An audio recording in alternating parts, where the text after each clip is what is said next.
It takes only a few minutes in the community of Hunting Ridge to realize that most of the residents there have a definite case of tree love. I love these tall oak trees. They're really secure and they make me feel safe. Every spring, you look for the big oak leaves to come. Everyone that I talk to, and I mention that I live in Hunting Ridge, they talk about, oh, the trees, they're so beautiful. In the summer, they provide such wonderful shade cover. Anybody who comes to Hunting Ridge and wants to live here better like trees, because trees are a huge part of our life here. People in the neighborhood really care about the greenery and the trees. People put emails out asking questions about how do I care for this tree or this plant. Living in Hunting Ridge is perhaps like falling in love with the trees. And we mourn the loss of each tree. My wife and I walk often in the mornings and we'll talk about it. Sometimes I'll say, just look at the tree line, look at where it hits the sky. These tall oaks are amazing. They have such a story to tell.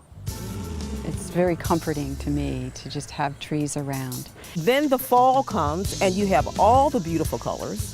You know, I never thought about trees much before moving here, but if you live in Hunting Ridge, it's, I think, the most defining thing about the community. I love these trees.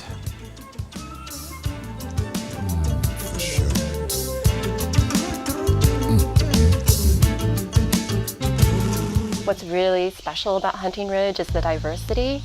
We have people of all different races, ages, sexual orientation, and it's just everyone bonds together and everyone supports each other. And I think we have a real mixture of that in this neighborhood, and it helps with understanding and tolerance. I think diversity is important because we all learn from it. I think we all learn from it.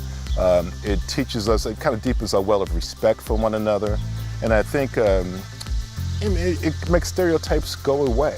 One of the strong suits of Hunting Ridge is the diversity, where everybody can come to the table, bring their opinions, and come with solutions. I think diversity is key in any of in the communities within Baltimore City. When you live far apart, you may have notions about what people do and what people are and what they think. But when they are your neighbors and you see them on a day-to-day basis and you share a community and a space and the same concerns, those stereotypes just can't set in. So that, I think, makes a good community when you understand one another, when you kind of more or less pull in the same direction. And I think you have that around here. So something that Hunting Ridge does as a community is they have a progressive dinner every year, where you start off at one place for hors d'oeuvres, and then the group splits up and we have dinner at different people's homes, and then we reassemble for dessert. That is something that I had never been a part of until moving here.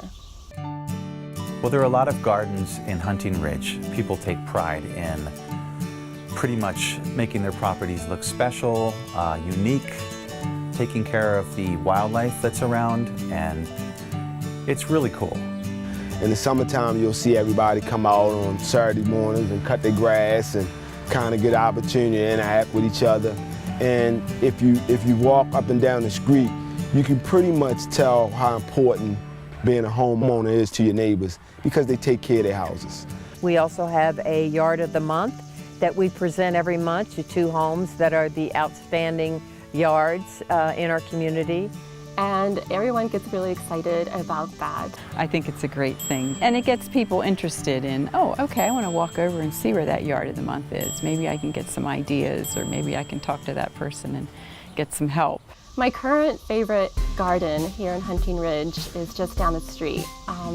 It's an adorable white Cape Cod, yellow door. The owner takes immaculate care of her front yard and tends to her garden. It's absolutely beautiful. But it makes you want to keep up and try your hand at gardening a little bit. The Yard of the Month, I don't think that my husband and I will ever be selected, which is fine, although he's really the one that does all the yard work in my family.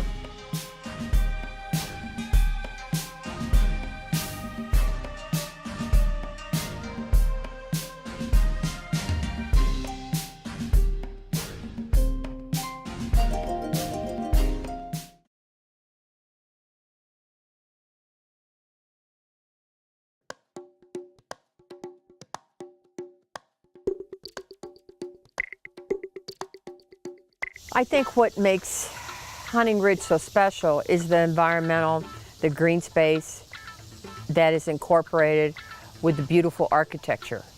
I think this really stemmed from the 1920s when they were developing these plots, which I think it's always been a plus for homeowners. There are a lot of great properties here and a lot of awesome houses, and there's a huge diversity of architecture here. It's not cookie cutter, and it just makes it very unique. There's a house not far from here in Huntington Ridge that I really, really like. It's probably my favorite house in the community. It's a big brown and tan house, and the flowers outside of it are just perfect. And I've kind of met the people a few times where we've spoken, and I've also told them how much I appreciate their house. But that's my favorite house in the community. I have a couple favorite houses. One is, I called it the Weaver House. And the Weaver House is special to me because Mrs. Weaver moved out of her house at the age of 97. Her father built this house for her as a wedding gift. And there's only been about 3 owners of this house. And I thought that was kind of a nice old story to tell, that her father presenting her with this house, this beautiful house, for a wedding gift. The great thing is that we have Leakin Park right down the street.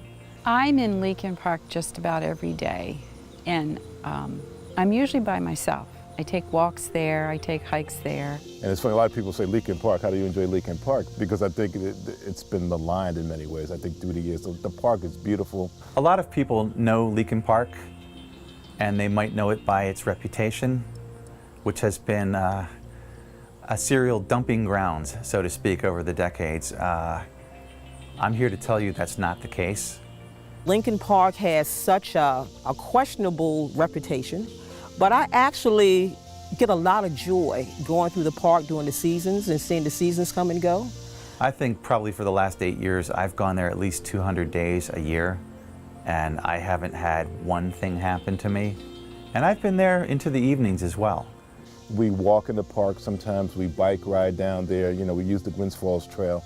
And we could just, ride out. I could ride my bike right down my driveway down and be in the park in 3 minutes. So I think that's my, I think of that as a kind of my garden and kind of an extension of my backyard, if you will. And that's the place I enjoy. We have volunteers who will go out once a month to drive the neighborhood. If someone looks suspicious, they're on it. Hunting Ridge, it was really the first neighborhood to have speed bumps. I didn't know that. I didn't know we were the first community in Baltimore to have speed bumps, and they're fine, they're good, because there's families with little children. It's just good to see the kids leaving and coming from school each day and being able to be a part of their lives also, and them be a part of Huntington Ridge. When I look in the future of our community, I see still a vibrant community, a community that still talks to one another, a community that gets the vote out, a community that cares about one another. I think more neighborhoods would be stronger if they kind of, if they were like Hunting Ridge in the sense of people coming together to solve problems, kind of keeping hope alive, to quote that old Jesse Jackson line. I think it's really true. I mean, you have to struggle for success, right? You have to struggle to keep neighborhoods strong. And I think Hunting Ridge has a lot of people committed to that. My favorite thing about Hunting Ridge are the neighbors. They look out for me, I look out for them. They're incredibly kind, fun, thoughtful people. It's got its own feel. It's a happy place.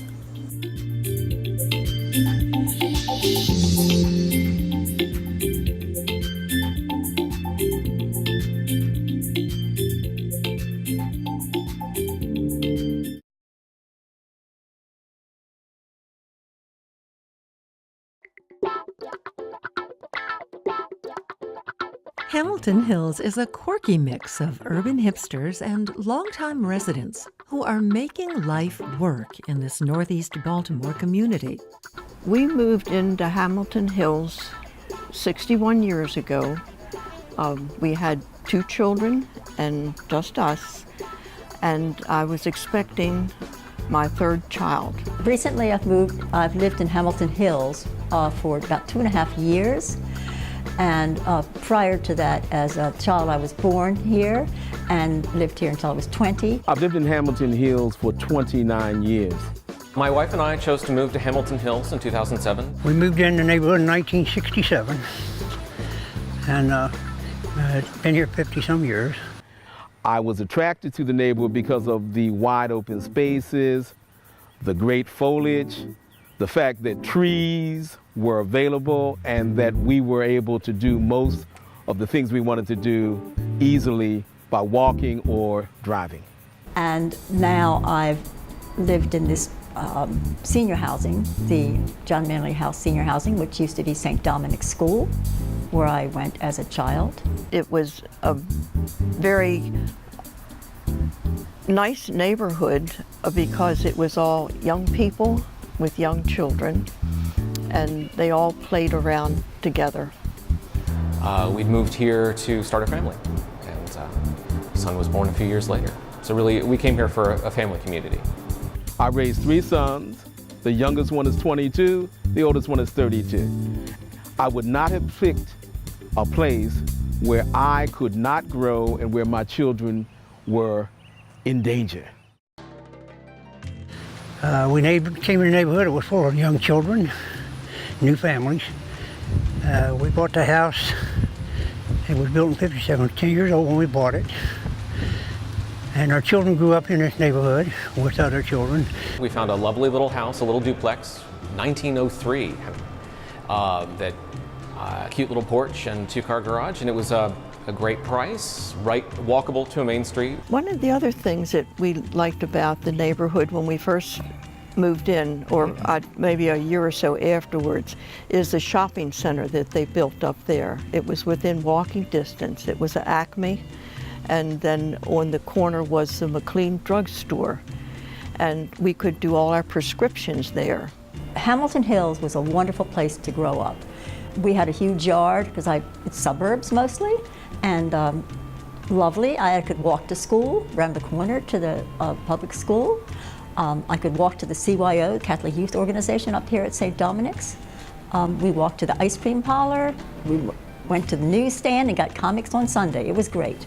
Hamilton Hills and Hamilton in general, the larger area, typically make the top 10 up-and-coming lists because we've got a decent housing stock, you get great value for the size of the property, it's low crime, we're on Hartford Road, so you have a good connection down to Johns Hopkins area and downtown if you work down there. And we've got a cute little main street. One of the great aspects of this particular locale are the trees, the housing, which is not extravagant but beautiful, and people who are interested in one another. How you doing today, sir? Did I have any bills or checks? Not today. We live just close enough to each other to know what's going on, but far enough away that we have privacy. The city paper called us suburban light, I think is the way they described us, which I'm not sure if that's an insult or not. Hamilton Hills has the suburbia, you know, the old-fashioned suburbia with the big lawns and the big trees and the gardens on nice side streets. And that's what I remember growing up, when we could run through people's yards and go to the next yard and play and go to school. It was wonderful. When we moved in, there was no awning on the house, but breakfast meals, the sun comes up right over there where that tree's sitting, and it would shine right in the window. And it was, it was annoying to me.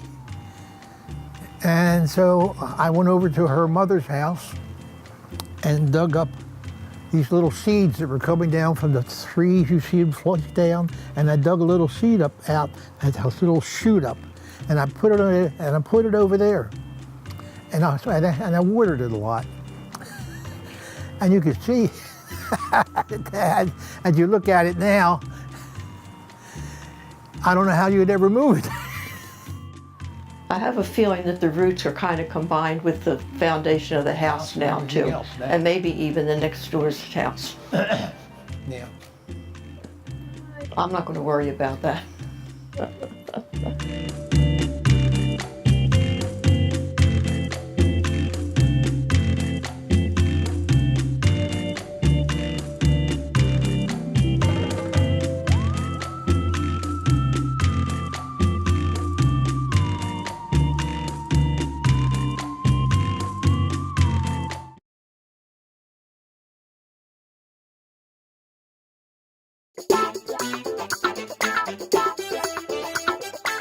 Hamilton Hills has everything going for it.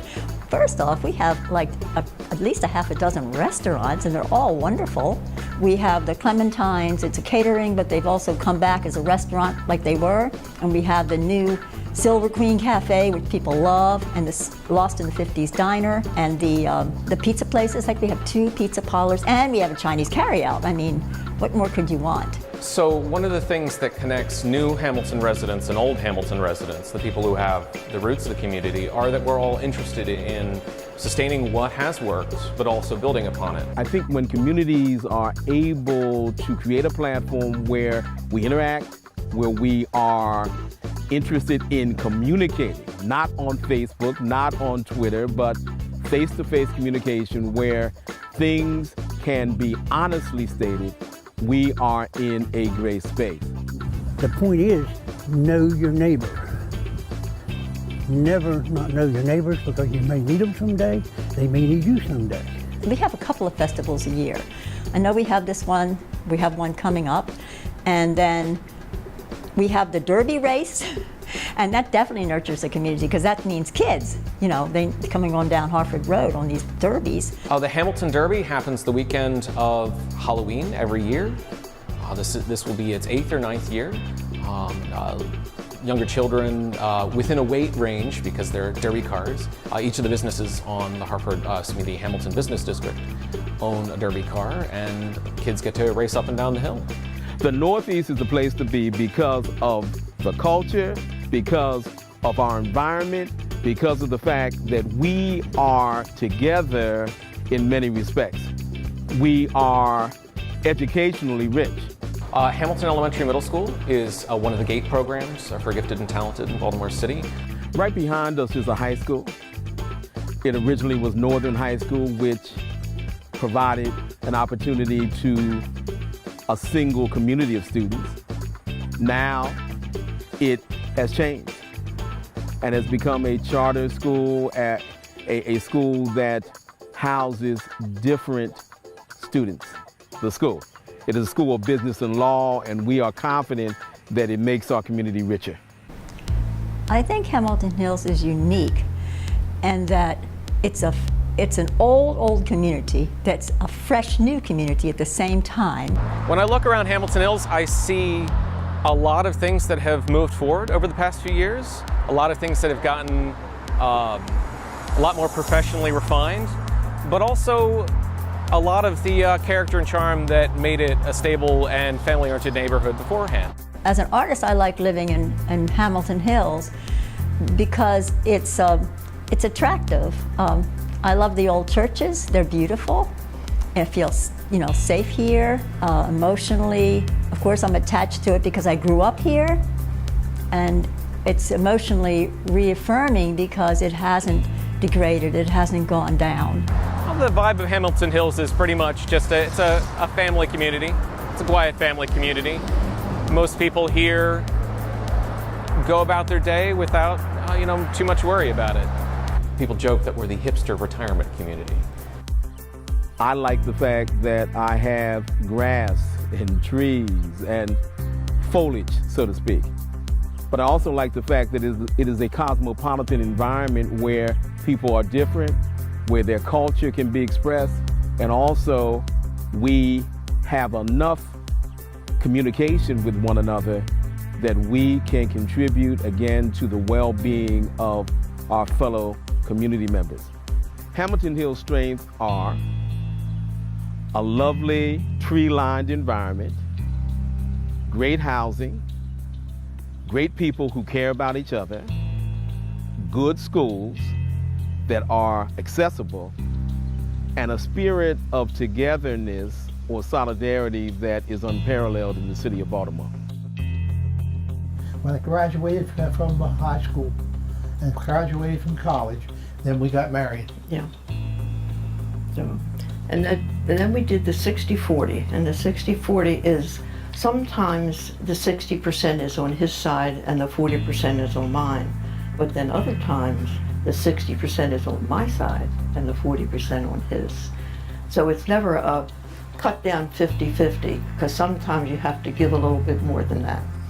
So, and that's taken us through a long time. Yes, sir. It does. Yeah.